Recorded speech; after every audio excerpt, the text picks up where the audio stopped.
So yeah, that was my pick of the week, and, and I think it's something that we can talk about.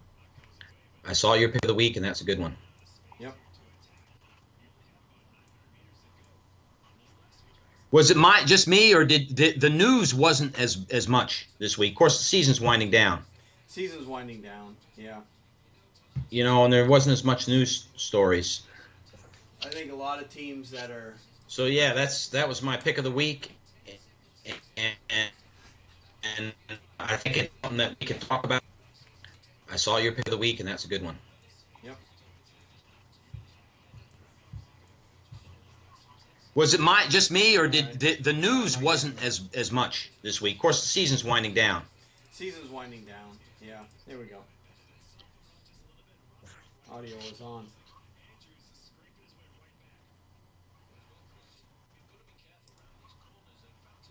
Boy, all kinds of technical troubles tonight.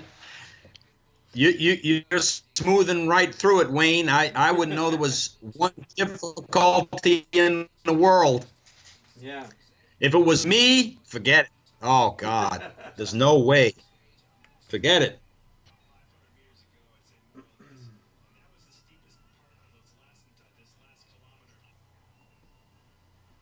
All right. Let me mute the TV.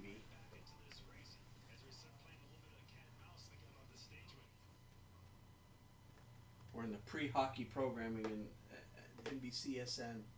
They're showing a bicycle race right now. Oh yeah, that game tonight is pivotal. Yep, it's huge. Anaheim got to win tonight. They don't win tonight. Get ready. Nashville's going to the Stanley Cup Finals. That'd be fun.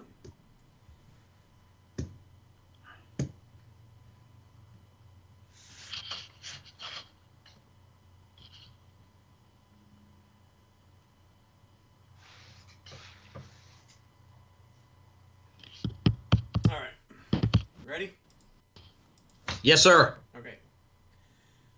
Oh, I gotta bring my mic closer. Here we go.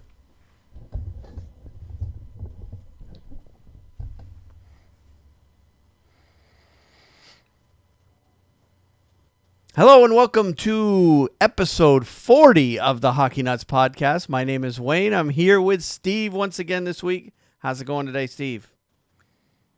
Going great, Wayne. Good to be with you again. Talk about all things hockey. For our 40th episode, numbers are really piling up again. That is. We're actually starting to wind down season 1 of the podcast. As the NHL season winds down, so is our seasonal podcast. But we've got a lot to talk about tonight. Even though the NHL is kind of starting to wind down a little bit. Well, in terms of number of games, the playoffs is winding down. But in terms of time, we're just barely halfway through. But we've got conference playoffs or conference finals to talk about. There's 4 teams left. And we'll get you caught up on all the games that have happened in the last week in the 2 conference final series. We got to talk about the World Championships. Those are starting to wind down as well. And as of the time we're recording this, it's Thursday evening. The quarterfinal has just been completed in the World Championships, so we'll get you all caught up there. And with the extra time this week, due to the fact that there's fewer games, we're going to have a chance to talk a little bit of American Hockey League, Canadian Hockey League, and ECHL, and get you caught up on everything going on in the playoffs there. But before we get going on that, we've got to get you caught up and remind you that there is several ways you can support the show. If you like the show, you can share it with all your hockey fans that you know, and if you have iTunes on your computer or device, we encourage you to subscribe to our podcast on those platforms and give us a review on iTunes, as well as give us any kind of ratings on there. Any kind of interaction in terms of iTunes is we greatly appreciate it, and we appreciate those who have done it in the past. And of course, both of us are active on social media as well, namely Twitter and also on Facebook. Steve's Twitter handle is sball504man. Mine is at WayneHalley9. And you can reach us on our Facebook channel at facebook.com/thehockeyknuts, where we actually stream the recording of our weekly podcast live. So if you're watching us tonight on that, we appreciate that. And you can watch us as we struggle through and get the recording of the podcast. And you can interact with the show. We do encourage that as well. You can email us at feedback@thehockeyknuts.com. And, of course, after the fact, we do upload the recording of the actually, I'm starting to record both the audio and the video to the YouTube channel at thehockeynuts.com/YouTube. So you can actually watch us do the podcast, and then I put the finished product back up on YouTube as well in an audio format.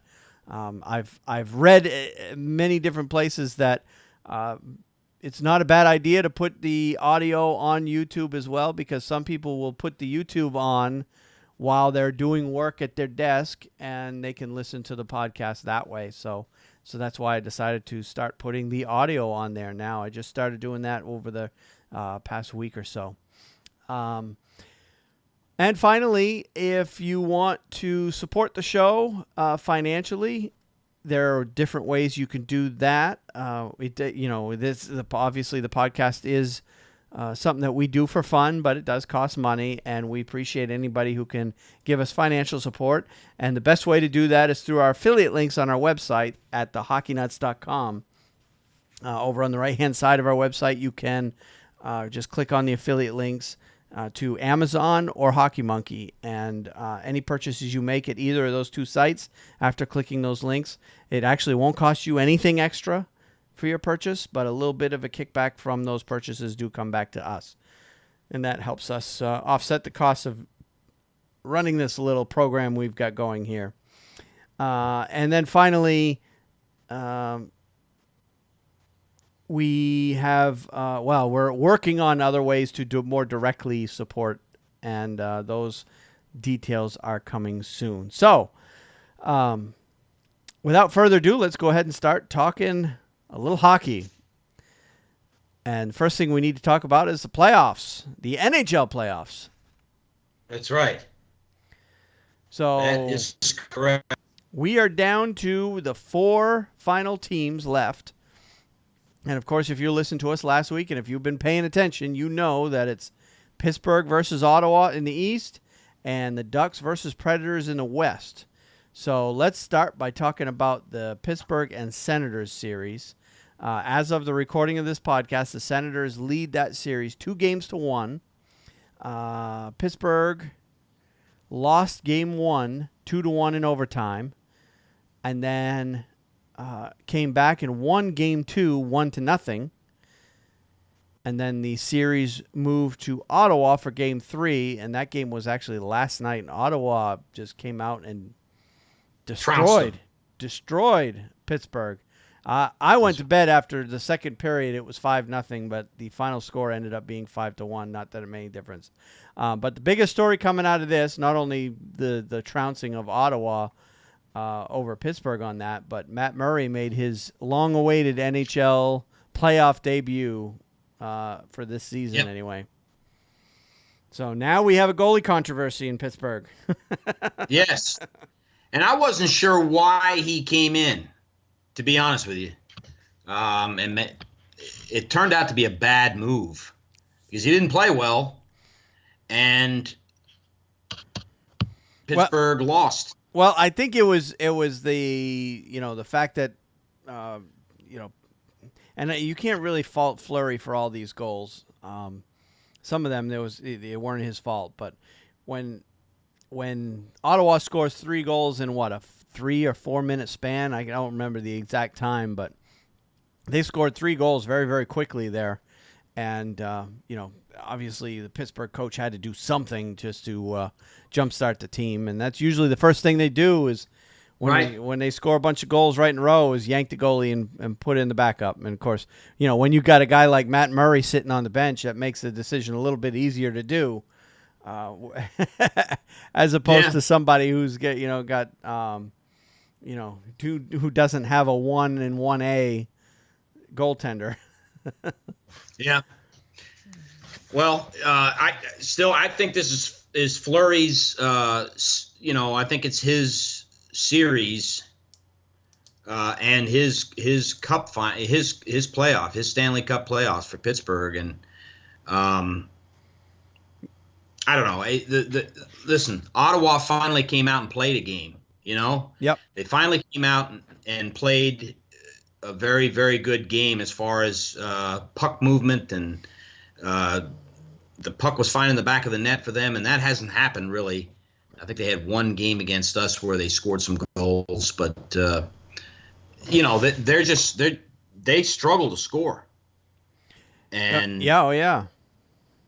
And I even made the point. I was chatting online with a cousin of mine who's a Pittsburgh fan. He's been a Pittsburgh fan since the Mario Lemieux days, and one of the things I pointed out to him is I said, "Look, Pittsburgh lost Game 1, and since the end of Game 1, and of course this was before I went to bed and before Pittsburgh scored that one goal that they got, which quite frankly just didn't mean much, but." Up until that point that I told him, I said, look, since the end of Game 1, Pittsburgh has scored exactly one goal. That's got to be concerning. Oh, yeah. But, of course, now they've scored 2 goals since the end of Game 1. Yeah. That one goal got them a win in Game 2, but, when you're only scoring one goal, Pittsburgh really only they've got 3 goals so far in 3 games in this series. That's right. So, and you've got all of that, all that talent that Pittsburgh has, and they're struggling. I don't care who you put in net for Pittsburgh. Yeah. If you're only scoring 3 goals in 3 games, right, your problem's not your goaltending. Right. No, that's a good point, Wayne. So you're right, and I think Pittsburgh's lucky to be in this series. It could very easily be 3-0 right now. It could be. Game 4 will be very important. So, Game 4 is Friday night, May 19th. Pittsburgh at Ottawa. And that's at 8 o'clock Eastern start. And, to say this is the pivotal game of the series is to be an understatement, because Pittsburgh wins, the series tied, going back to Pittsburgh. We got a whole new series. But if Ottawa wins... Pittsburgh's got a huge uphill climb if Ottawa wins. Yeah. And listen, I don't think for 1 second Pittsburgh isn't capable of coming back from being down 3-1. They can do it. They can turn it around. They've done it in playoff series before. They need to win that game tomorrow night. But if they don't, they're going back to Pittsburgh, and they can start the fire going there, Yep. And so, if I'm Ottawa, I can't afford to lose a home game. Right.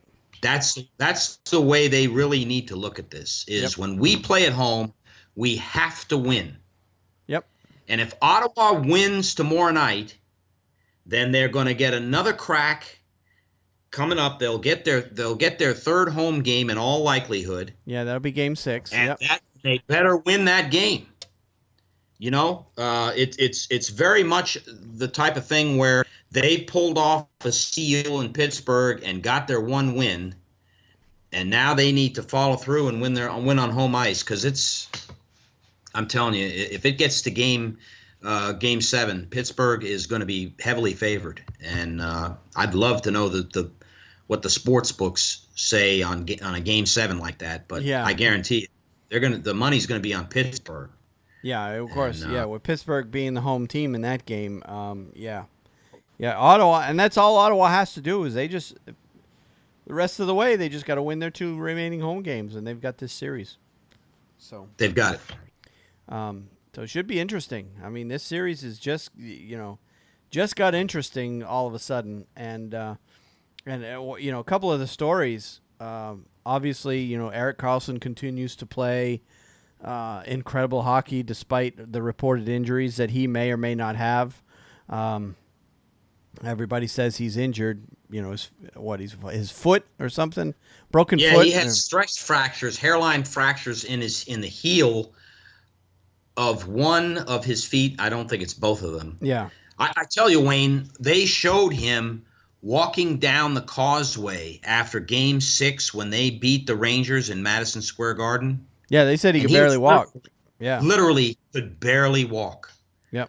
So, and, you know, he's a hero, man. I mean, he is. Sweden is just, you know. And Craig, they're watching playoffs. Yeah, and Craig Anderson continues to play very inspired hockey despite everything he's been going through this season. So, yeah. I mean, it's a great story Ottawa's got going on right now. And I think a good chunk of Canada's behind him. So, yeah, this series is getting real good. I didn't think it was going to be, but it's getting real good. Yeah. And let me ask you this. Let's focus on Pittsburgh for a minute. Who would you say, let's say Pittsburgh goes on and all of a sudden they pick it up and they go ahead and they win this series and they win the Stanley Cup. Who's the Conn Smythe? Oh, man. Isn't that a good one? That's a good question. I've been thinking about it.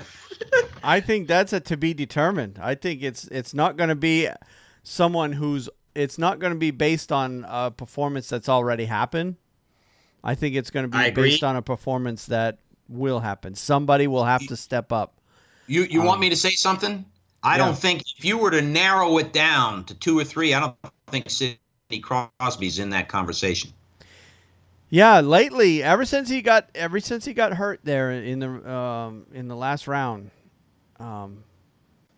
he hasn't been himself. I think Fleury's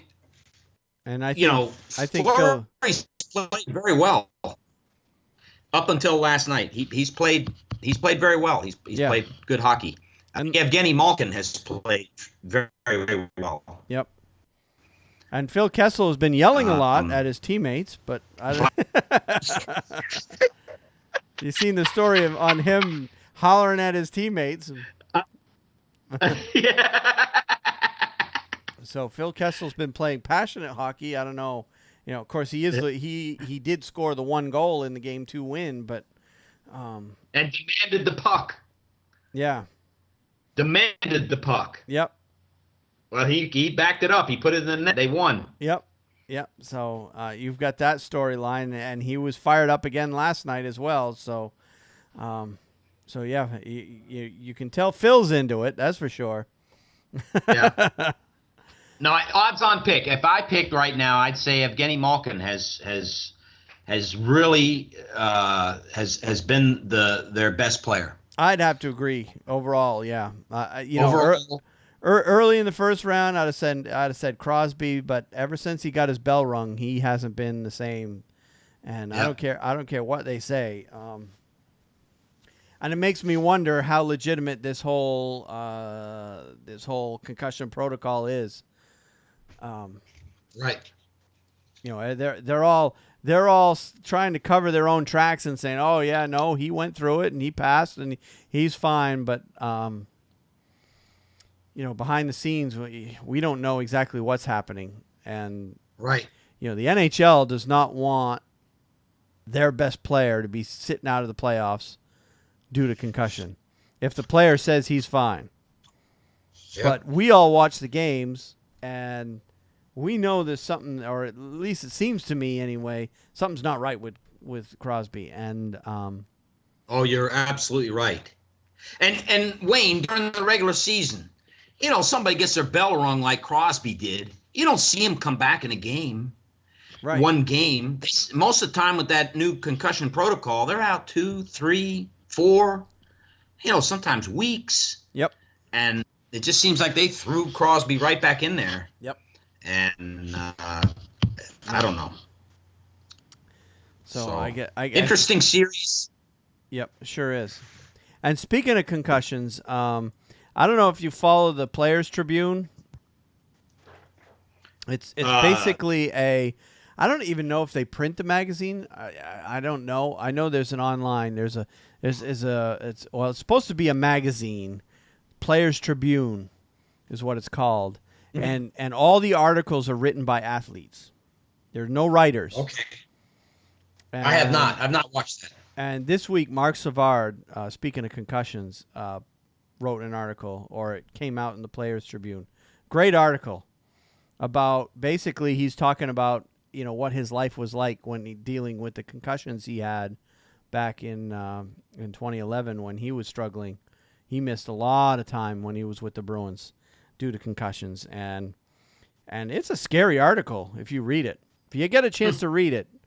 The Players Tribune. I need to make a note of it, okay? Players Tribune, and just look up the article from Mark Savard, and he talks about how he sat for days and weeks, basically at his house with the curtains drawn, the lights off, because any kind of bright light was painful to him. Any kind of loud sound was painful to him. He didn't want to talk to anybody.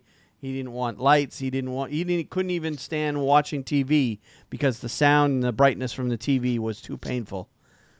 Wow. He said it sounds almost like a 24-hour-a-day migraine headache is what it sounds like. Yeah, he said it was a very, very, very dark time in his life, and he doesn't wish that on his worst enemy. And it's an interesting article on what these guys go through when they get these severe concussions. So it's a good read if you want to get a player's point of view on what it's like to have one of these concussions. So anyway, let's get back on the light side of things. Pittsburgh, Ottawa, we pretty much given our so-called expert opinion on that. So we'll go ahead and move on to the next series. That's the one out west, and this is the one I've been really enjoying. And this one's Ducks versus Predators. And as of right now, we have the Predators leading that series 2-1. Game 1 and 2 were in Anaheim, and Nashville won Game 1 3-2 in overtime. Then Anaheim came back and won 5-3 in Game 2. And then Game 3 was Tuesday night, just a couple of nights ago. Nashville won that game 2-1 in regulation. So now the Preds lead that series 2-1. Game 4 is tonight as we record this, in about an hour from now, actually. And that one is also in Nashville. And the one thing that is jumping out at me from this series is not even the play on the ice. It's the fans. Those Nashville fans. I can't get enough of those Nashville fans. Yeah. They are. Yeah, they are definitely the reason. They are so into it this year. Yes, they are. The Predators have literally gained confidence just by getting on the ice and skating, because those fans provide them not only with the loud, boisterous, cheering, but with a it's almost like a God, I don't know how to put it into words. It's not just the fact that they're loud. They have almost willed the team to victory. They have not lost in Nashville. Yep. And I don't know whether they will. Yep. If I'm Anaheim, boy, I'm hating the fact that I lost that game in Anaheim. God, you cannot afford to lose on home ice against the Predators. No, because the fans, and it starts out. They've been bringing out basically a who's who list of country music stars to do the national anthem for every game. Starting, it started with didn't Carrie Underwood do the opening, the first game in Nashville, the playoffs? Did she do the first one? Yes, I think so. Yeah, she did. She hasn't done one since then, has she? No, she hasn't. But they've been rolling out, like the most recent one was Keith Urban, who's a huge star in the country music genre. I mean, it's been one huge star after another doing the national anthem for Nashville. So, right. So I'm almost, you almost anticipate, all right, who are they going to bring out tonight to do the national anthem? So, very true. And of course, as we all know, Carrie Underwood is Captain Mike Fisher's wife. So obviously she's at every game anyway. So she's probably making Right. calls to all of her buddies there in that in country music, say, "Hey, come on." But no, the fans. I mean, the fans are excited for right from the national anthem right straight through. I think watching the game the other night, I could be wrong, but in the third period, I mean, I think everybody in the stands was standing. Certainly, the last couple of minutes of the game, everybody was standing all the way through. Yes. So, makes it tough for us to see the boards, the puck along the boards on the near side because all the fans are in the way. But hey, I mean, they're into it, and you can tell if you're in that building, you're going home with ringing ears because of how loud that place is. Oh yeah. Yeah, that place is deafening. But they are into it, and I know, and I've also seen a lot of fans that aren't fans of Nashville, that are anti-Montreal fans, are all on Nashville's bandwagon right now because they want to see PK get a cup and really stick it to Montreal. That's been a going theme that I've seen a lot on the internet too. Yeah. It sure is. There's a lot of Canadian fans pulling for Nashville. I can give you a little talk about that later on in the podcast. But yeah, the Montreal Canadian fans, a lot of them are pulling for Nashville. Yep. Anyways, I'm interesting all in. stuff. I'm all in with Nashville. I want to see them beat Anaheim so bad because I don't know. There's just not too many guys on that Anaheim team that I want to pull for because, I mean, you've got Ryan Kessler, you've got Corey Perry, who play right on the edge of playing hard and playing dirty, and every once in a while those two guys in particular will do something that just gets under my skin. They just. Of course, the Ryan Kessler goes back to 2011 when the Bruins played the Canucks in the final, but. Right. I want to pull my question again for you. If Nashville goes on and wins the Stanley Cup, who do you think the Conn Smythe is? Right now, I'm giving it to Niemi. Not Niemi. Pekka Rinne. Pekka Rinne. That's a good one. Yeah. Because I don't. I would have to agree with that. I mean, I agree with that. The rest of the team, they're just winning. As a team, as a good team approach. Every night, someone's stepping up in Nashville. Someone else is the hero every night among the players. So that's the great thing about that team. You never know who the guy is going to be. Some nights it's PK. Some nights Yossi got the game winner the other night. I mean, every night it's someone new for Nashville scoring the big goals. But the general. Overall, the common denominator is Pekka Rinne is just playing lights out of his mind. He has been since day one, and I agree. And right now, I'm giving it to him. I'd have to agree with that. I think Pekka Rinne is the Conn Smythe winner for Nashville should they win. Yep. If you look at on the other side of the coin, let's say, boy, I tell you what a game that would be if Anaheim is able to pull off a victory in Nashville. They'd be the only team to do it and the only game to have Nashville go down if they're able to do that. But if Anaheim's able to somehow come back in this series and win, who would you say is the Conn Smythe for them? Ooh, that's a good question. I think it's another case where it's to be determined. I don't think any one person has stepped up. I mean, I can't say Gibson because he's laid some eggs so far in this playoffs. Right. I can't say I mean, you've got the trio of Kessler, Perry, and Getzlaf, who have been huge for them. But those are their go-to guys. So it could be any one of those three guys. I don't think anybody else on that roster has stepped up consistently enough to warrant that award. So, it'll definitely be, if they somehow do it, it'll probably somebody who steps up huge in the final. Right. And who knows? It could be Gibson if he if he decides, or if from here on out he plays lights out, he could still win it for them. So it'll be very interesting if Anaheim is able to pull off that victory in Nashville. Maybe it doesn't happen tonight. Maybe it happens the next time they play there, if there is a game 6 there. That really is powerful. That should carry over into the next game, and that's not good for Nashville. No. Again, in this series, if I'm Nashville, I can't afford to lose a home games, just like in Ottawa. Yep. I got to win my home games. They pulled off the split with Anaheim in California. Now just win your home games, and this thing is over. Yep. But of these two teams, though, I think Nashville has a better chance of winning in Anaheim than Anaheim winning in Nashville, for sure. Very true.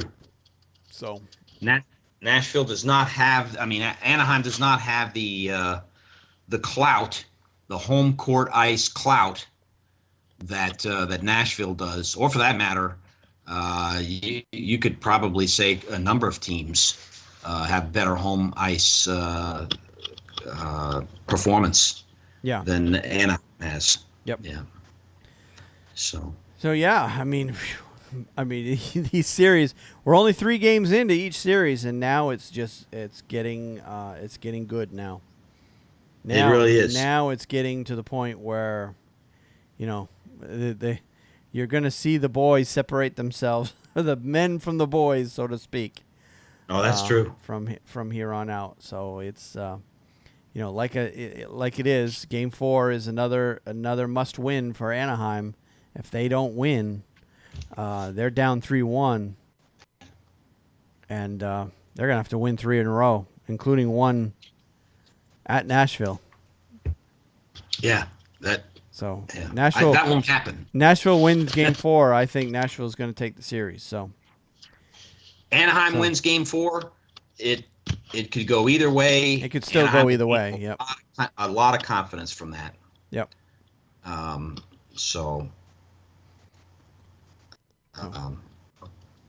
Very good. All right. Well, let's move on. We've got a lot of other stuff to talk about. First and foremost, let's get to some of the other news stories that have happened around the NHL. First and foremost, we got a list of signings that we need to get through. And most of these are obviously entry-level deals. Most of these guys aren't going to be playing for their teams until the fall because the American Hockey League even is starting to wind down. They're down to their Final Four, so most of those teams are done playing. But we've got a bunch of Europeans this week that have signed. This list that I'm about to go through, most of these guys are from Finland or Sweden, so they're signing on with various NHL teams. So first and foremost, back on the 12th, Andrei Mironov, defenseman, signed out of Dynamo Moscow, signed with the Colorado Avalanche. So I believe that was a KHL signing there. Yeah. Jesper Bratt, forward from Sweden, played for AIK, is now playing for the New Jersey Devils.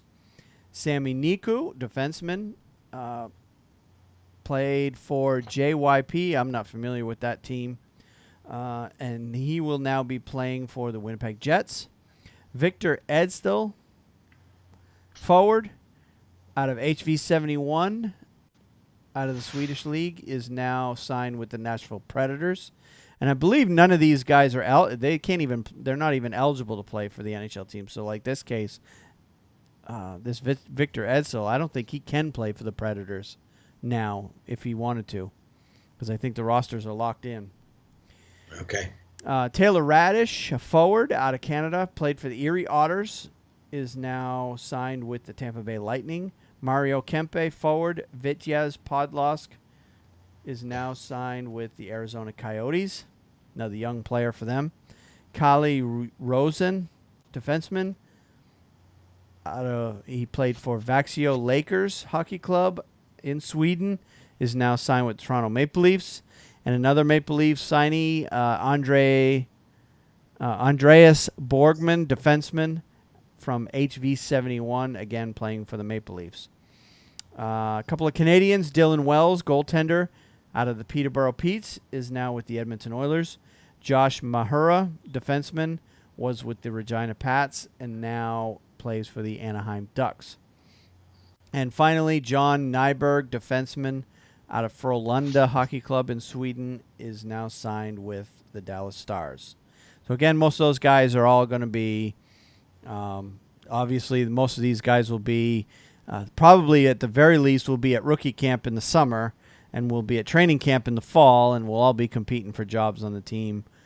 Some of these will make it. Some of them will end up in the AHL next season. All right, as for other signings, the San Jose Sharks signed forward Melker Karlsson and Jonas Donskoy on Friday. Karlsson signed a 3-year contract, and Donskoy signed a 2-year contract. Financial terms were not released, but TSN reported Karlsson's contract is worth $6 million, an average annual value of $2 million a year, and Donskoy's is worth $3.8 million with an average annual value of $1.9. Each could have been they were restricted free agents coming up this summer. Karlsson, who's 26, had 22 points in 67 games with the Sharks this season. He tied for 5th on the Sharks in goals, tied for 1st with 2 shorthand goals, and ranked 3rd among San Jose forwards with 59 blocked shots. Donskoy, who's 25, who was selected by the Panthers in the 4th round of the 2010 NHL draft, had 17 points in 61 games this season and has 53 points in 137 games with San Jose. So San Jose basically took care of a couple of their restricted free agents. Both these guys are 3rd, 4th line type players. Yep. Depth guys. Yep. Melker Karlsson. Very cap friendly salaries, 1.9 and $2 million a year. So these are right. These are guys every team needs to have. You need to fill out the bottom part of your roster with these guys that are making $2 million or less, so that you can afford to pay the the big guys at the top of your the Joe Pavelskis. The Joe Pavelskis and the Joe Thorntons, yeah. Because I guess, this could be, think of it, this could be a play to make room for Joe Thornton. I'm not sure what San Jose's cap picture looks like. We'll look at that stuff closer once we head into the offseason. But Joe Thornton has made it pretty known that he doesn't want to leave San Jose, even though he's going to be an unrestricted free agent. He wants to stay there. So yeah, these 2 signings could be a way for San Jose to try to clear enough cap space to be able to keep Joe Thornton in town. So that will remain to be seen. All right, and in another signing that we had this week, we talked about Ben Bishop being traded last week in the podcast. Well, this week he signed a contract with the Dallas Stars. He signed a 6-year, $29.5 million contract with the Dallas Stars on Friday. And it was a bit of a homecoming for him, so to speak. Back in the 2004-05 season, Bishop, who's actually originally from Denver, played for the Texas of the North American Hockey League, which is a junior league. So that would have been a league he played in before he went to the University of Maine. And he attended Frisco High School, less than three miles from the Stars practice facility. He said, quote, "It had a lot to do with it, to be honest," Bishop said on Friday. "Now it's about going where you think you have a chance to win in a good city. And Dallas has both of that. Having a familiarity with the city and actually playing there with the Tornado before, and knowing how good of a city it is and how good the fans are, it made it an easy decision to want to sign there." Bishop, who was acquired in a trade with the Kings on Tuesday for a 4th-round pick in the 2017 NHL Draft, could have become an unrestricted free agent on July 1st. His new contract is worth $4.92 million annually. He is 148, 80, and 25 in 270 NHL games with the Lightning, Kings, Ottawa Senators, and St. Louis Blues, and has a .910 save percentage and 2.54 goals against average in 39 games this past season. Let's see. Antti Niemi and Kari Lehtinen were the Stars goaltenders last season. Lettinen was 22, 25, and 7 with 2.85 goals against average and 902 save percentage. And Niemi was 12, 12, and 4 with a 330 goals against average and 892 save percentage. Wow, those numbers are not good by today's standards. The Stars will have to move or buy out one of the goalies in the offseason and likely will expose both of them in the NHL expansion draft that will supply the Vegas Golden Knights with their players. So it looks like Dallas is all in as far as Ben Bishop and their starter. Dallas is all in there. My personal opinion, which doesn't carry much weight at all, Wayne, but my personal opinion on this one, okay? They're going to want Niemi backing him up. You think so? That's my personal opinion. I think so. Niemi was there for that first Cup victory in Chicago. He, to me, I think he's younger than Kari Lettinen, too. Yeah, I think you're right. So my personal feeling is that if they're going to let a guy go or somebody's going to be picked, Kari Lettinen is the guy. And I think Niemi stays. Well, it would make sense. I don't know that Vegas would be interested in either one of those guys. Yeah, Niemi more.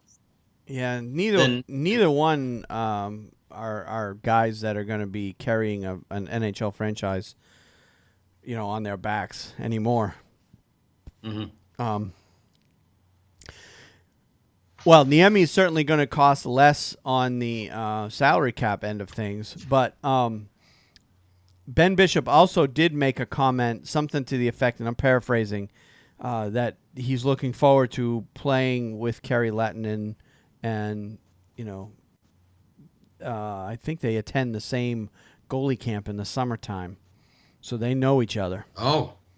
Okay. And he made some sort of comment that he's looking forward to playing on the same team as Kari Lettinen going forward. So that led me to believe that Dallas is going to be looking to get rid of Niemi, but yeah, I don't know. Obviously, if they're going to sign Ben Bishop, they're not going to leave him exposed in the expansion drafts. Niemi and Lettinen are going to be available to Vegas. Will Vegas pick one of those two? That remains to be seen. We don't know. I would think, like you are, I would think they would go with somebody who's a little bit younger with a little bit more upside than those two. We haven't analyzed who's going to be available yet, because basically right now every team is positioning themselves to try to get to a point where they're exposing as little talent as they can possibly get away with. Yeah. And that's right. That's basically these moves. And I've been listening to some other podcasts, speaking of doing all these moves, and I've heard one or two guys in particular have been whining that why should teams be allowed to make trades when the playoffs are still going on? Meaning, Anaheim, Nashville, the teams that are still in are not allowed to make any trades right now because they're still playing. But all the teams that have been eliminated can do these kind of moves, can make these trades. They're allowed to do it because their season is done. Mm-hmm. And I've heard a few people whining that shouldn't be allowed, and I'm like, why? Your team's still in. Yeah. Your team is still playing. Your team still has a chance to win the cup. These teams that didn't win the cup, why not let them do it? Right. They're all trying to get better too. So I personally don't have a problem with all these teams making trades, even though the playoffs are still going on. Go for it. Do what you can to make your team better. But apparently not everybody agrees. So. Okay, well, that's all I have for transactions, unless you came across something that I didn't know about. No, you nailed it on the head. As I said, there's not as much going on this week. Okay. When we talked before the show started, it's starting to quiet down. That's for sure. Transactions will definitely pick up once the Stanley Cup goes, but as of right now, it's pretty quiet. All right, let's move on to injuries then.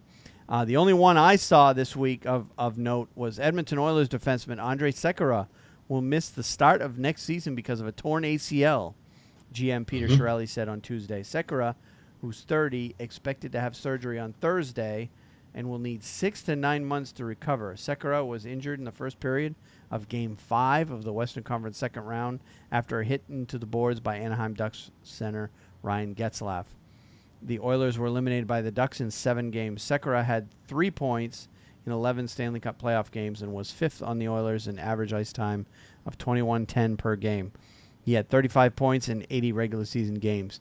Now, he's not your go-to offensive stud type defenseman, but the experience that he brings to that team, that's a big loss for them. It is, and Edmonton needs defensemen. Yeah. So it's not like he's, chopped liver. Right. He's a good defenseman, and they're going to miss that. They need that. Yep. He's a guy who can eat up a team that's. Yep. Yeah. Pardon me? I said, yeah, he's a guy that eats up a lot of minutes for them. So. He does, and like you said, he's an experienced veteran. Yep. That's a guy that Edmonton is going to need back as quickly as possible. Yep. So 6 to 9 months, that puts us into 2018 at this point. So we're probably not going to see him till January. Yeah. At this point, so must be a major rehab. Yeah. Yeah, he's going to be missing. About half of next season. So, but we say that, that's a long, long time. But 20 years ago, torn ACL, that was a career ender. Right. For a lot of guys. Yeah, he would never play again. I mean, 2 guys that come to mind being a Bruins fan, Cam Neely, Bobby Orr. Yeah. Can you imagine those guys this day and age with the knee injuries they had? They might have been able to extend their career.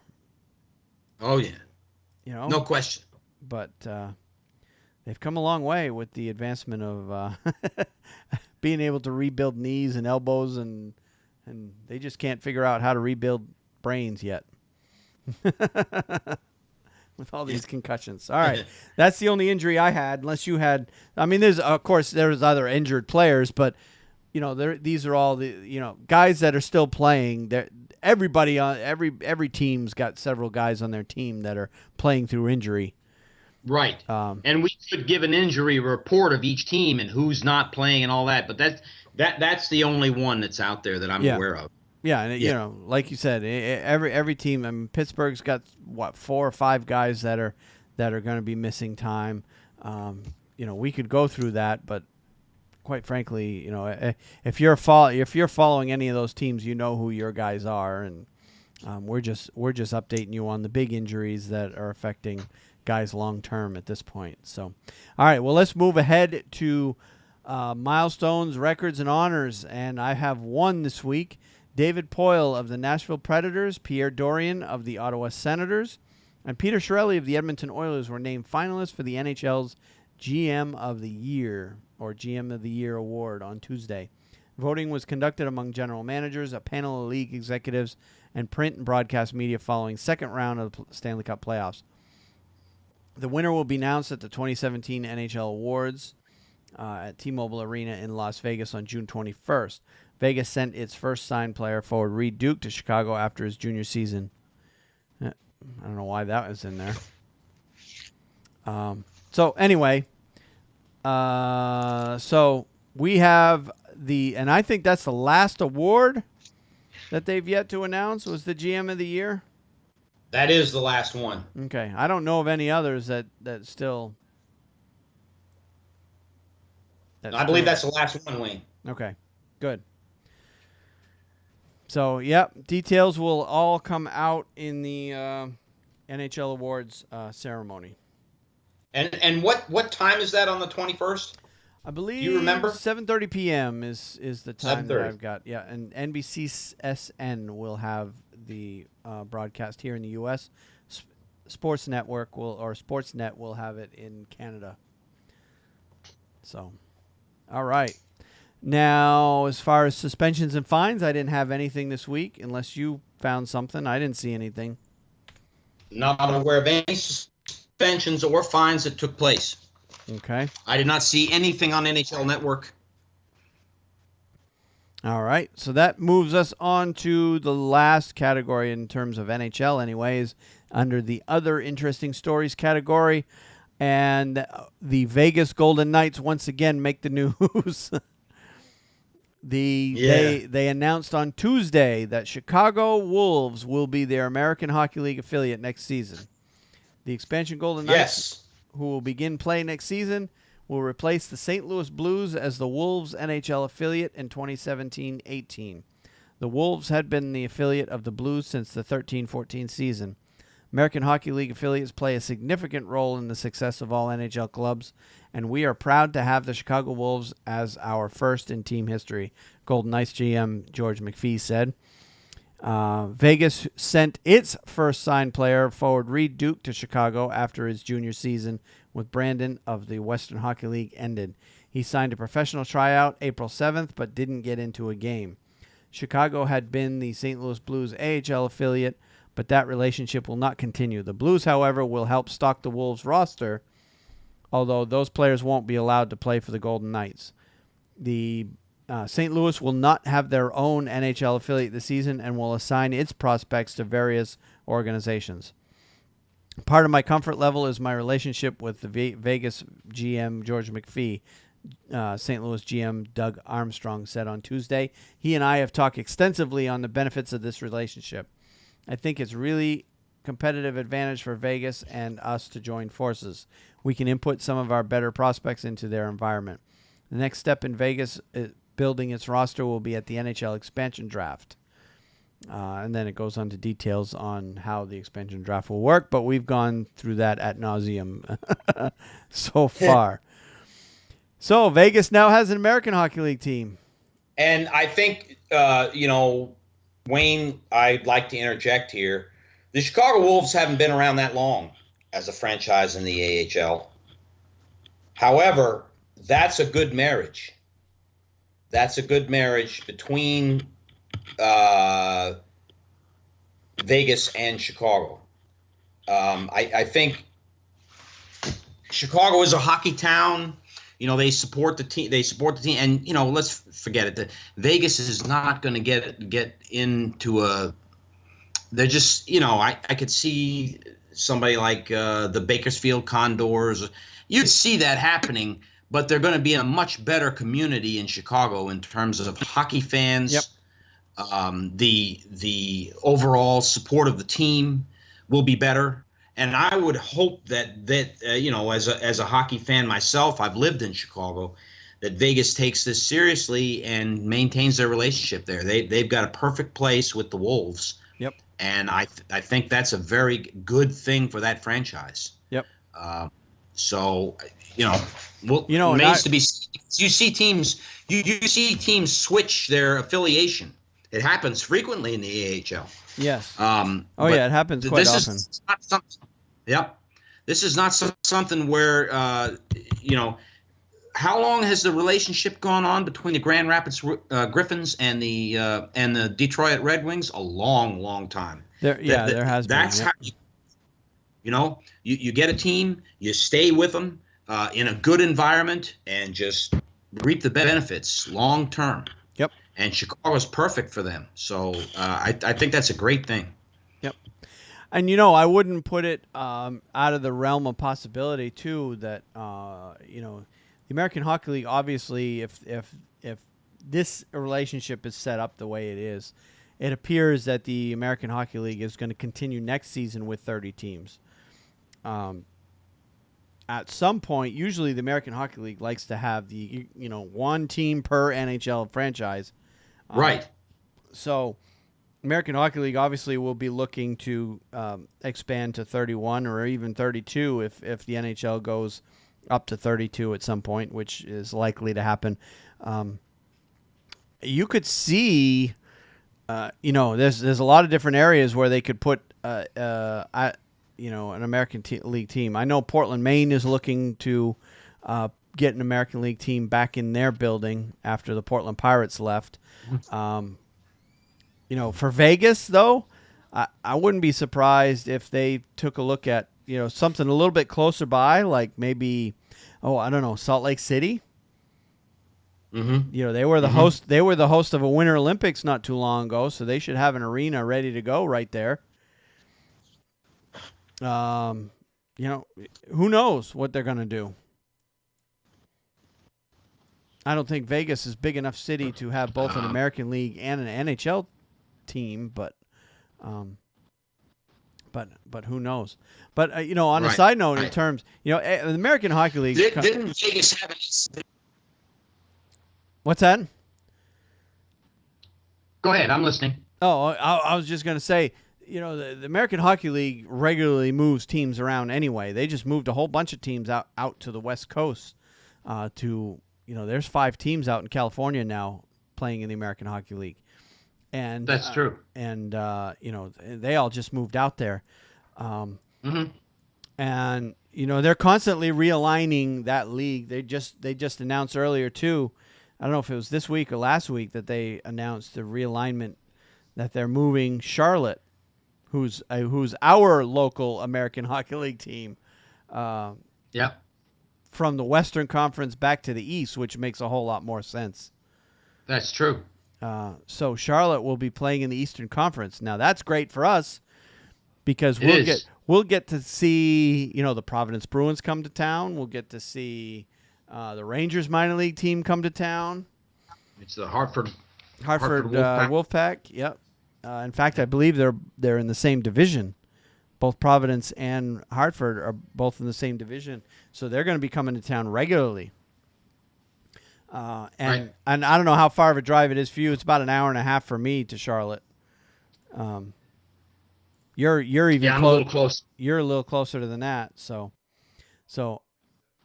You know, I don't see us maybe possibly making some plans to go catch an American League game next year. I really had no interest in going down there this year because all the teams that they were playing are all from the West. So yeah, I think it'll help draw more fans to Charlotte by having them in the East.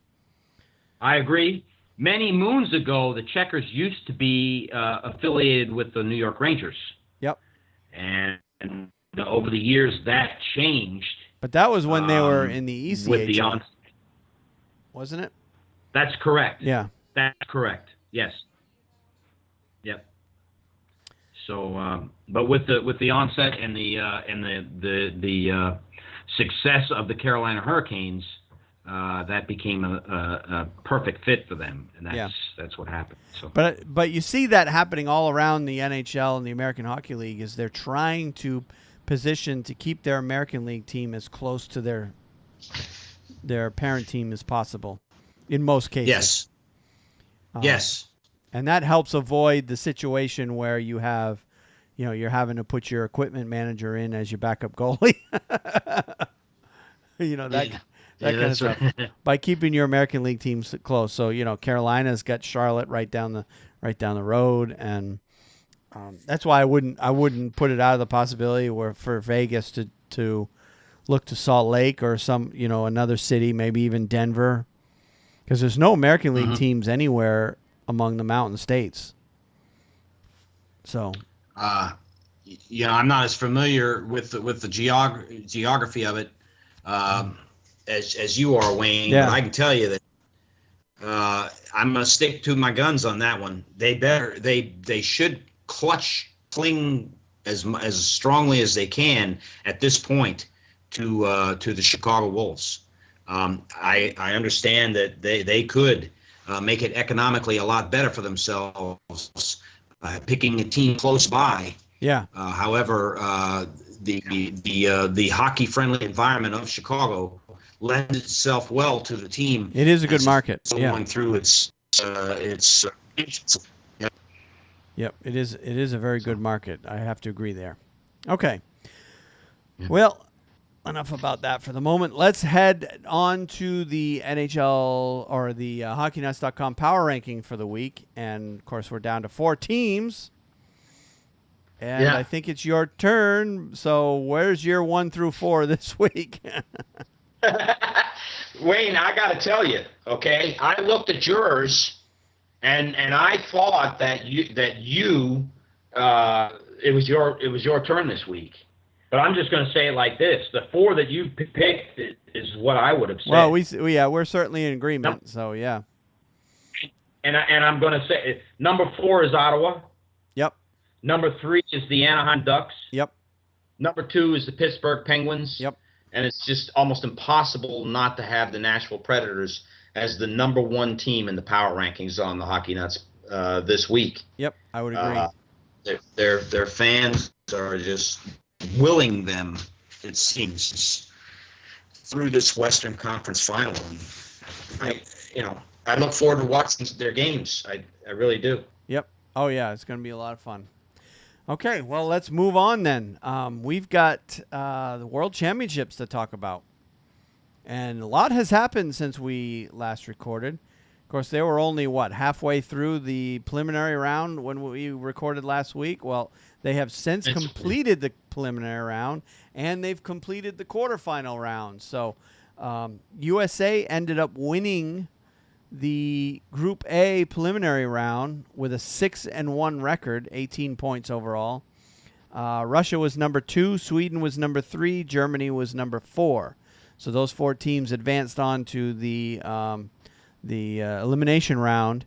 Latvia, Denmark, Slovakia, and Italy were all eliminated out of Group A. In Group B, Canada ended up winning with a 6-0-1, or 6 wins and an overtime loss, so they didn't lose any games in regulation.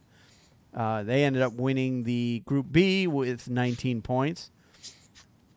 Switzerland finished second, the Czechs finished third, and Finland finished fourth in Group B. And eliminated were France, Norway, Belarus, and Slovenia.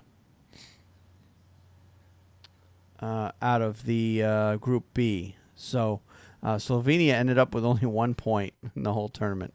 Well, so did Italy. So. Yeah. Not a hockey. Not particularly a hockey environment there, Italy. No. They got a couple of players, but that's it. Certainly not enough to compete against the Canadas and the Russians of the world. That's right. So you have the 8 teams move on to the elimination rounds, and of course you have the crossover games. So the first crossover game was earlier. Actually the quarterfinal games were all earlier today. They were at 9:15 this morning. They started play, and they went straight through.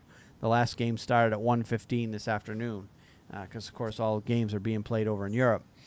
USA played Finland in the quarterfinal round, and Finland came out on top, 2-0 in that game. So USA, just like that, is eliminated from the World Championship. It's a one-and-done situation in the World Championship once you get to the elimination rounds. And then in the second game, Russia defeated Czechoslovakia 3-0. Canada squeaked by Germany 2-1. Germany always makes it tough, no matter who they play. And then Sweden knocked out Switzerland 3-1. And I presume, I didn't see the game or the highlights because I was working all day today, that Henrik was probably in net for Sweden in that game. Yes, he is. Yep. I did not watch that game, but he is the goaltender for the Swedish team. Yep. Swedish national team. So that sets up a fantastic semifinal. I don't know, one of the games. Saturday. The semifinal games are Saturday. The first game's at 8:15. That pits Canada against Russia in the first semifinal game at 8:15 in the morning on Saturday, and I believe that game can be seen on NHL Network. And the second semifinal game is the All Scandinavia semifinal, Sweden versus Finland, and that game is at 12:15 Eastern on Saturday. So get out your pickled herring and your and your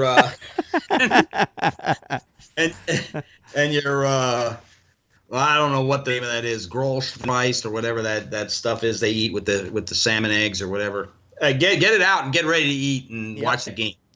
But that is that's setting up a very entertaining two entertaining semifinal games because Canada and Russia don't like each other, and Sweden and Finland certainly don't like each other. So, yeah, it's gonna be a fun thing to watch. I see Canada and Sweden coming out of the semifinal, but it's one and done. Anything can happen. That's right.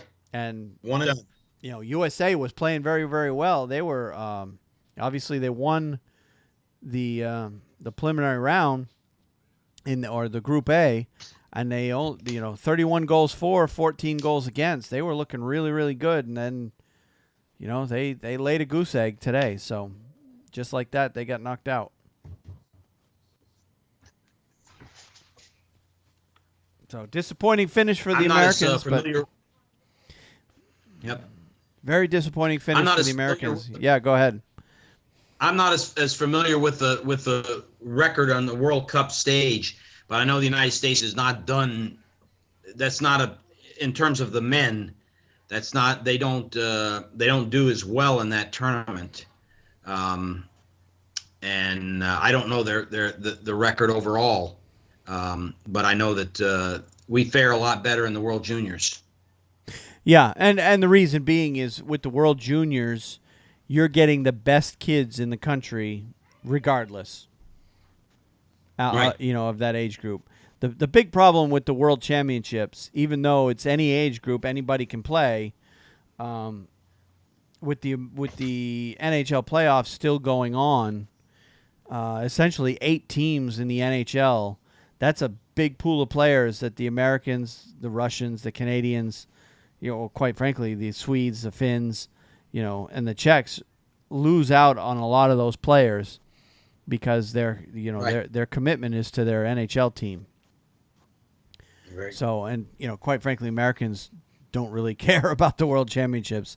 It's never been, they care about the Olympics, and they quite frankly don't even care so much about the World Juniors unless you're a true hockey fan. Americans only care about the Olympics when it comes to international play, and that's about it. And It's true. And right now it's looking like we're not even sending our best players to that, so it should be interesting. But it's going to be 2 good semifinal games. If you want to watch some hockey Saturday morning and you're not working. Unfortunately, I'm working, so I won't be able to see them. But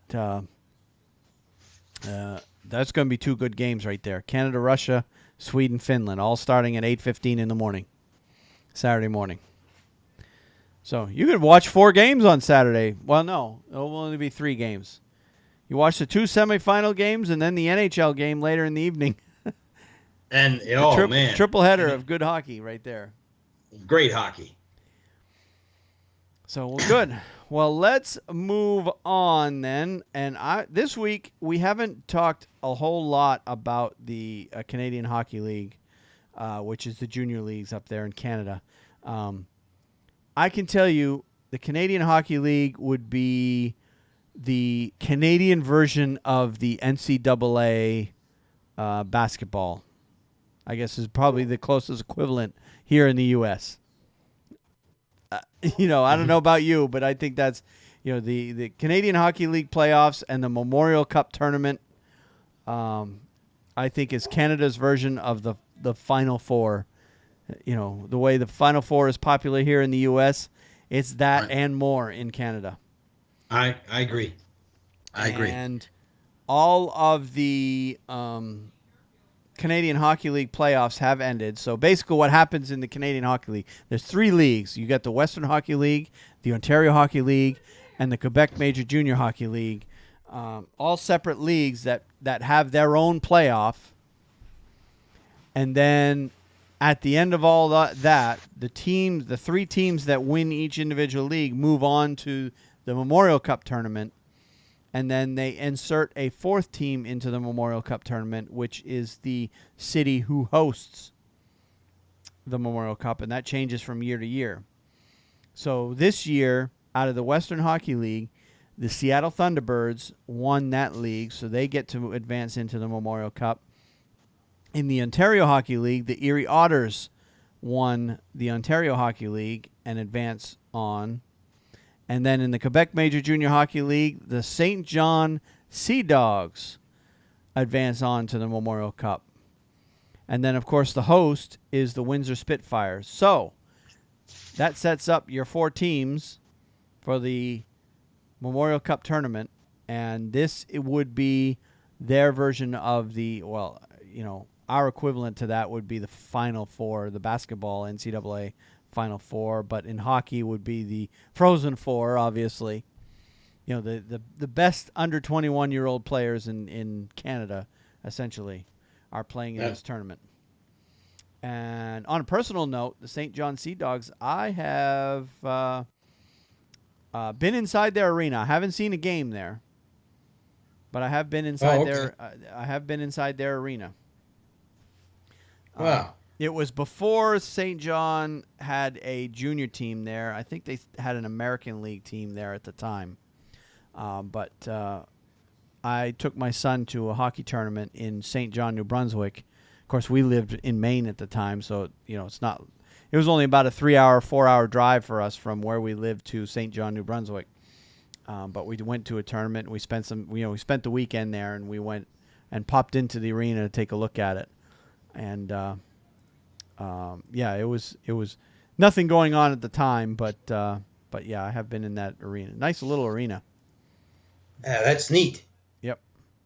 Never been up into the Maritime area. But yeah, it's a small arena. It would be equivalent to like an American Hockey League arena, if you've been in any of those. So, but yeah, it's a nice little arena they've got there in St. John, and everything in St. John right there in downtown is all connected by underground tunnels. So you can go from the arena to all the way to your hotel on the other side of the downtown area and never go outdoors. It's great.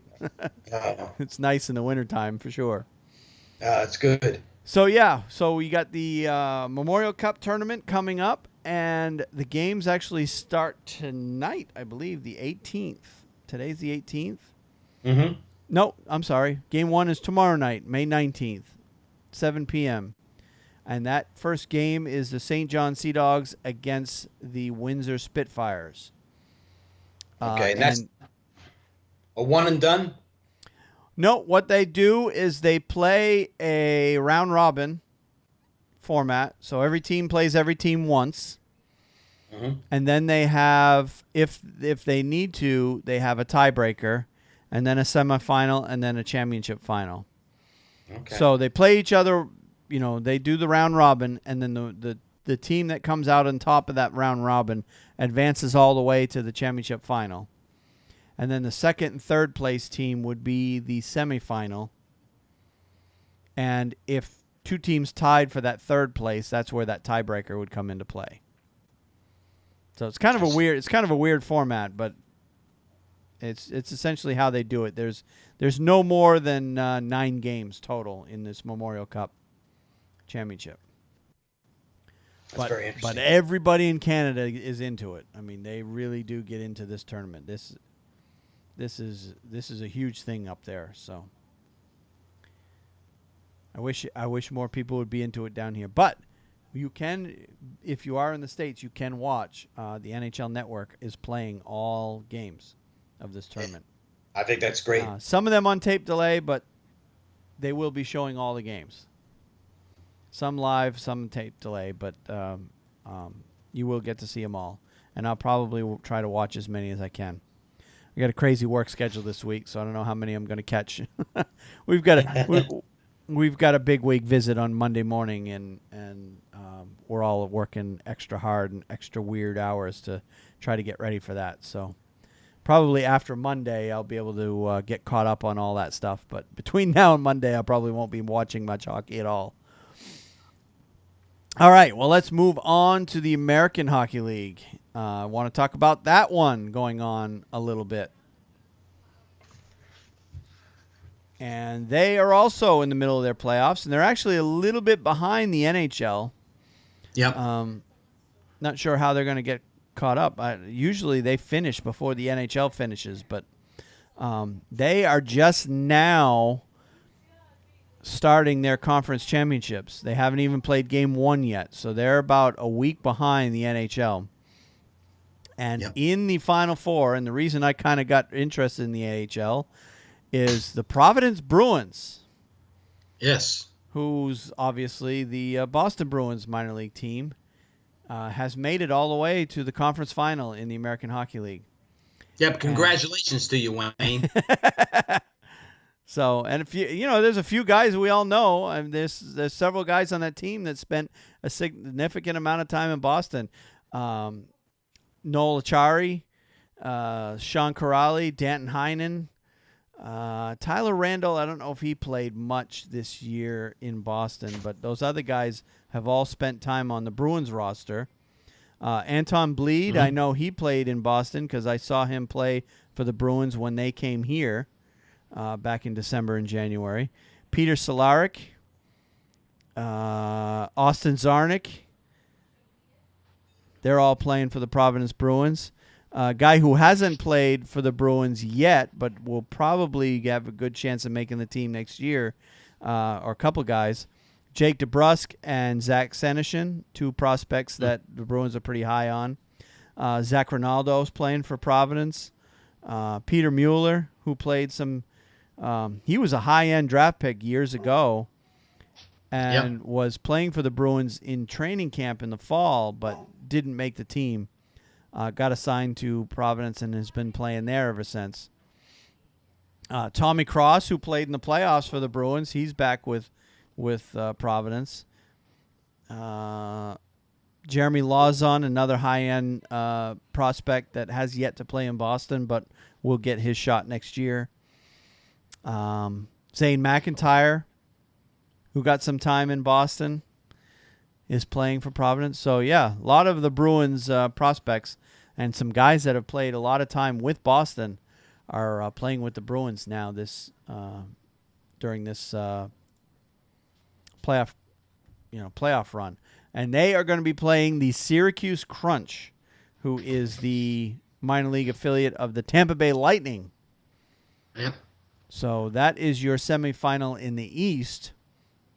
And in the West, you've got, speaking of Grand Rapids, you've got the Grand Rapids Griffins, who's the Detroit Red Wings minor league team, playing against the San Jose Barracuda, who obviously is the San Jose Sharks minor league team. Yeah. So I just wish these games were televised. Yeah. That's the thing. I really like to. You can watch the games online, but you got to buy a package, and it's not cheap to buy the package for as few games as you get. So, but just keeping track of everything going on in the American Hockey League, going there, following along anyway, hoping because all these guys that are playing for these four remaining teams. Even though it's not the Stanley Cup playoffs, it's still postseason experience. Right. So I think it can really help these young guys as they move on in their careers and head up into the NHL. Being in the American Hockey League playoffs, it's still playoff experience. Yes, it's not NHL, but it's still playoff experience nonetheless. The feeling should be the same. Just the crowds are smaller. That's the biggest difference there. So yeah. And the Providence Bruins, of course, got there by knocking off the defending champion, Hershey Bears. I know they've won it quite a few times recently. Yeah, I thought it was the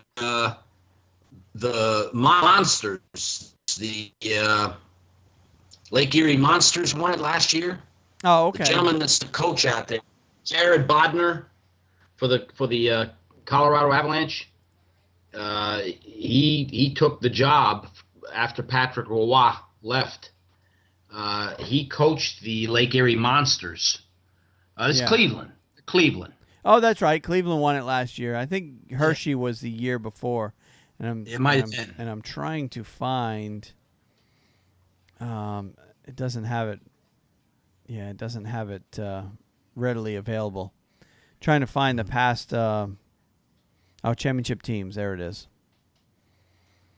Yeah, last year was the Lake Erie Monsters.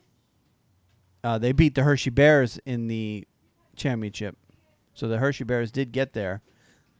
The year before that was Manchester Monarchs. The year before that was Texas Stars. Oh, God, I'm going way back. 2009, 2010, and 2008, 2009, the Hershey Bears won it 2 years in a row. It shows where I've been. Yeah. And then they also won it in 2005, 2006. So yeah.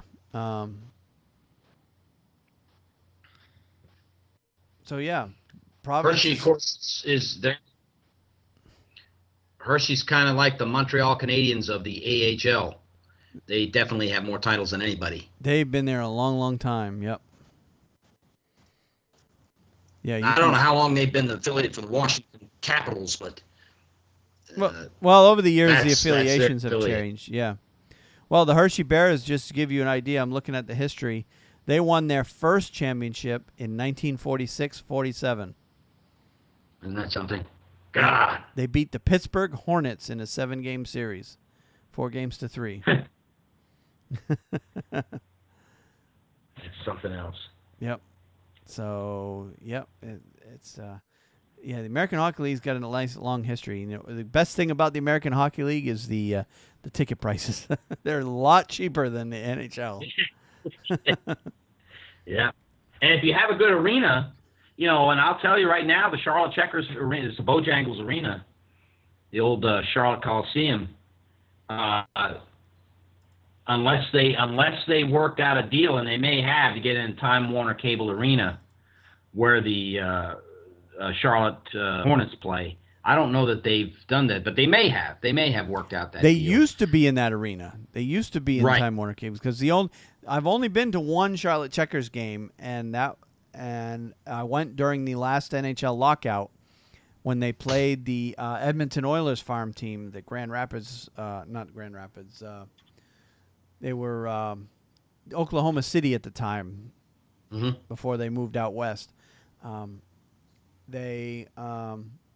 I went to one game, and it was at Time Warner Cable Arena, and it was kind of a weird setup. They was set up very similar to the way the New York Islanders have their arena, like the seats at one end are folded because that arena was built for basketball, for the Right. Charlotte Hornets. The Charlotte Hornets play there, so. So you got the seats folded up at one end, and because of the fact that it's American Hockey League, they weren't even using the upper bowl. They had curtains down yeah. to cover the upper bowl seats, and they were only selling tickets in the lower bowl. But they have since moved out to Bojangles Arena, or the old Which is much more hockey friendly place. Yeah, it was. Well, that place was built more for hockey. They had a team. Well, the original Charlotte Checkers, when they were in the ECHL, played in that arena, didn't they? That arena's been there a long That's time. right. Yeah. Long time. Yeah. Yeah. So yeah, I'm looking forward to. I'm going to make it a point to go to a game next year. Probably when Providence comes to town. But for sure. Yeah. I'm going to try to make it to a game next year, now that they're in the Eastern Conference. So, good. Well, let's take a look real quickly at the ECHL playoffs.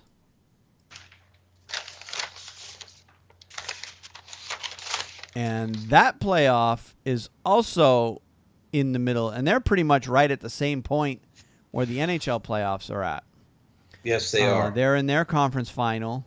Right now, the Manchester Monarchs are playing the South Carolina Stingrays in the, I would assume that's the East. Yeah, that's the Eastern. That's the East, right. Yeah, the Eastern Conference. And Manchester Monarchs, who actually used to be an American Hockey League team, they are leading that series 2-1. Yeah, the Monarchs moved out west. They were one of the teams that moved out to California. And then Manchester brought in an Eastern ECHL team there. So that's a good thing. Oh, somebody threw a decoy duck onto the ice in Nashville. They're going to wring its neck. Yep. And in the other semifinal or conference final, whatever you want to call it, the Toledo Walleye is playing the Colorado. Is it the Colorado Eagles? Yeah. Eagles. That's correct. Yep. So I'm not as you can tell, I'm not as familiar with the the ECHL, but yeah, they're moving right along in their semifinal series, and right now Colorado is leading that series 2-1, and both are 7-game series. So we'll just keep an eye on both of those leagues as they get closer to the completion of their season as well. Now, I think we're at the point where we're at our picks of the week, unless you have anything else you want to add. No, before we do our right. picks of the week. All right. Well, I will go ahead and let you do your picks of the week because I like that story. Okay. I will go first, and that way I can hear yours. Yours is a good one, Wayne. Last week, quite honestly, this is an interesting story, and this will give us some fodder to talk about at least. And seeing as we have a Canadian team in the finals, you don't see that every year. In fact, I'm trying to think the last time may have been the Vancouver Canucks in 2011. But my story is Prime Minister Justin Trudeau urges Canada to root for the Senators. And Justin Trudeau, of course, is the new Canadian Prime Minister. And he apparently is a big hockey fan. He is a Montreal Canadian fan. Of course he is. The story goes, that doesn't lend itself well with you or me. Right? Justin Trudeau has hopped aboard the Ottawa Senators bandwagon. Trudeau, Canada's Prime Minister and a diehard Montreal Canadiens fan, is rooting for the Senators as the last remaining Canadian team.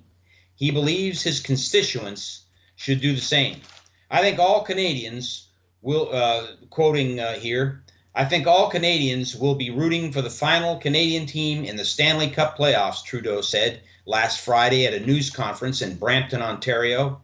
We're all happy to support Ottawa right now, and even Torontonians and Montrealers can agree on this particular one. 5 of the NHL's 7 Canadian teams made the playoffs this year, including the Canadiens and the Toronto Maple Leafs. But only the Senators and Edmonton Oilers advanced past the first round. The Senators advanced to the conference finals with a 6-game win against the New York Rangers in the Eastern Conference second round. However, the Oilers were eliminated by the Anaheim Ducks in 7 games in the Western Conference second round. After the Canadiens were eliminated by the Rangers, many of their fans began rooting for the Nashville Predators. Former Canadiens defenseman P.K. Subban and his teammates have advanced to play the Ducks in the Western Conference Finals. But even if his pro-Senators message doesn't spread, the team appreciates the Prime Minister's support.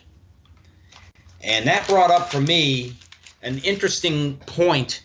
You and I think, have talked about this before on previous, maybe a podcast or so. And that is, most of the time when a Canadian team wins and gets to this point, and particularly if they make the Stanley Cup, you've got an entire country pulling for them most of the time. And that now Ottawa, I mean, I've been to Canada since I was a kid. My family, both my mom and dad, were Canadian. Ottawa does not have that following that the Canadiens, the Montreal Canadiens, or the Toronto Maple Leafs have. No, and not at all. Yeah.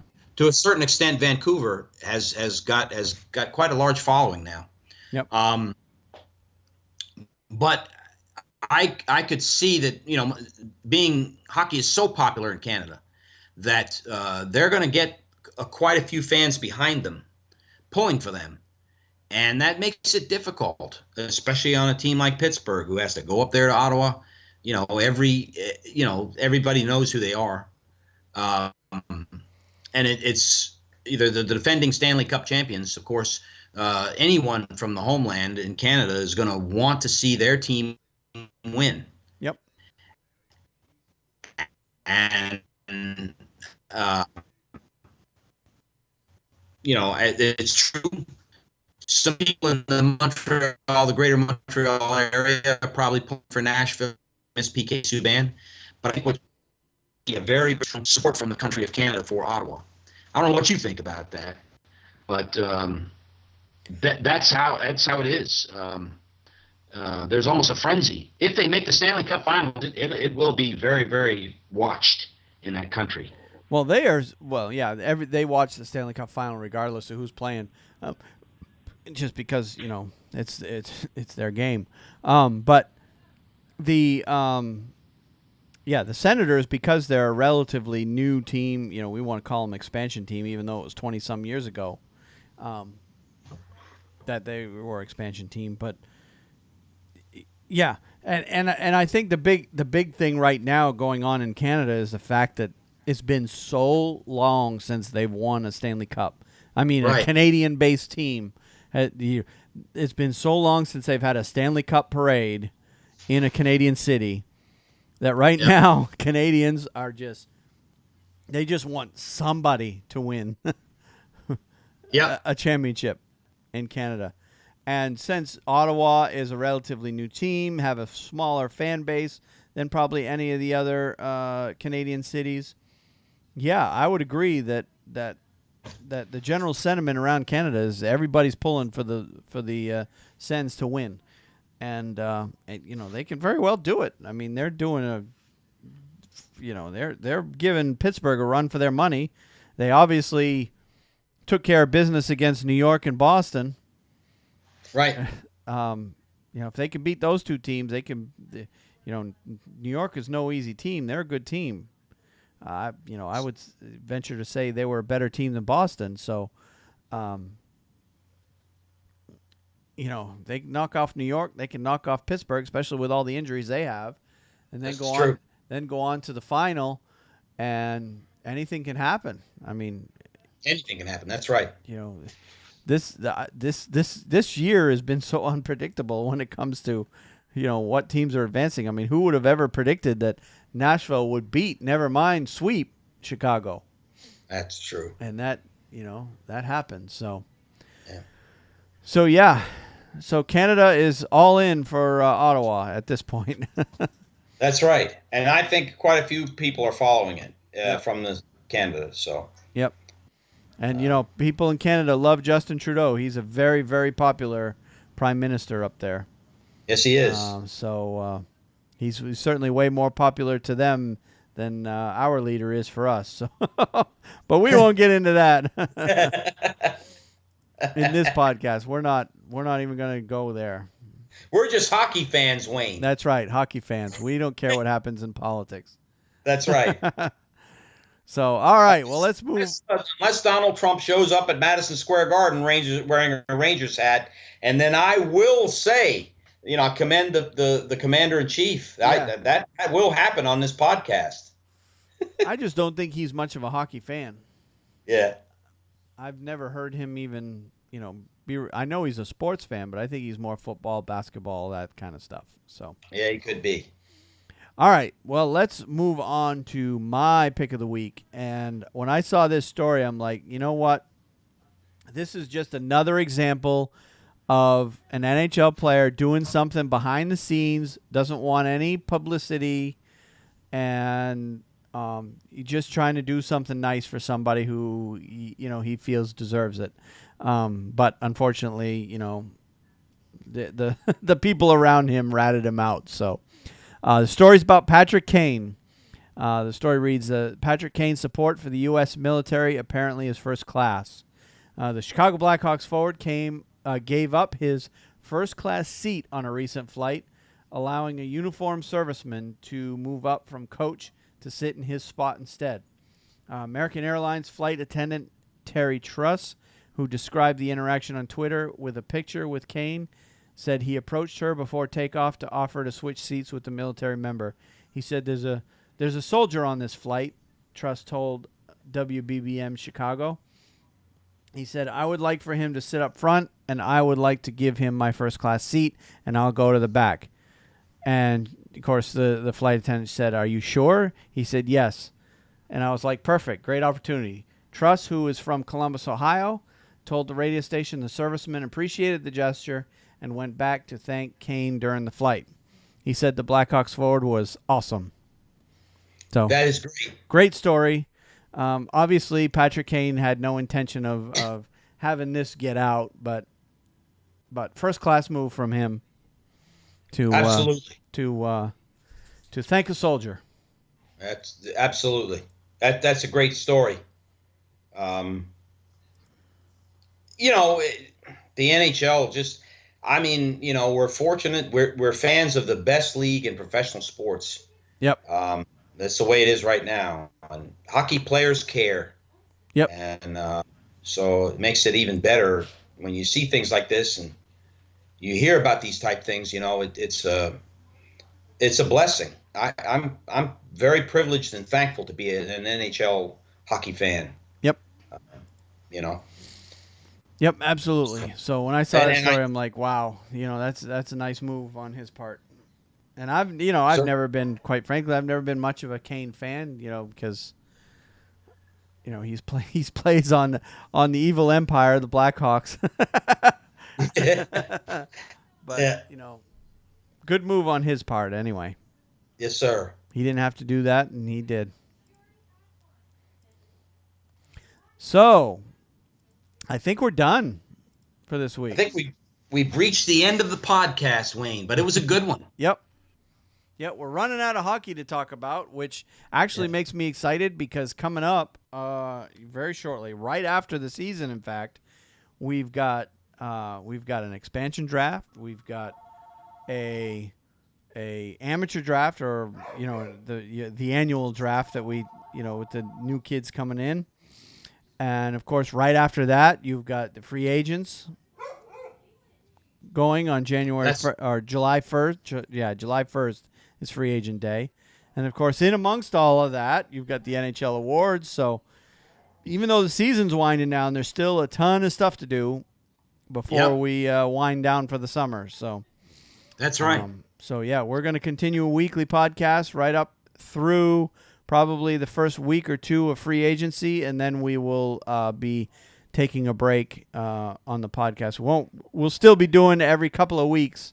We'll still be doing episodes, but we won't be doing weekly during the latter half of July and pretty much all of August. So, all right. Well, I'd like to remind everybody that you can interact with the show. You can reach me on Twitter. I'm at WayneHalley9. Steve is at SBall504man. You can email the show directly at feedback@thehockeynuts.com. You can reach us through our Facebook page at facebook.com/thehockeynuts. And our YouTube channel is thehockeynuts.com/YouTube. And if you want to support the show, you can share our show with everybody you know that's a hockey fan. Obviously, anybody not a hockey fan wouldn't be interested in listening to us gab away, but hockey fans will definitely be interested. If you are at all involved with iTunes, we appreciate any interaction you can give us there. That'll help us rise up the rankings.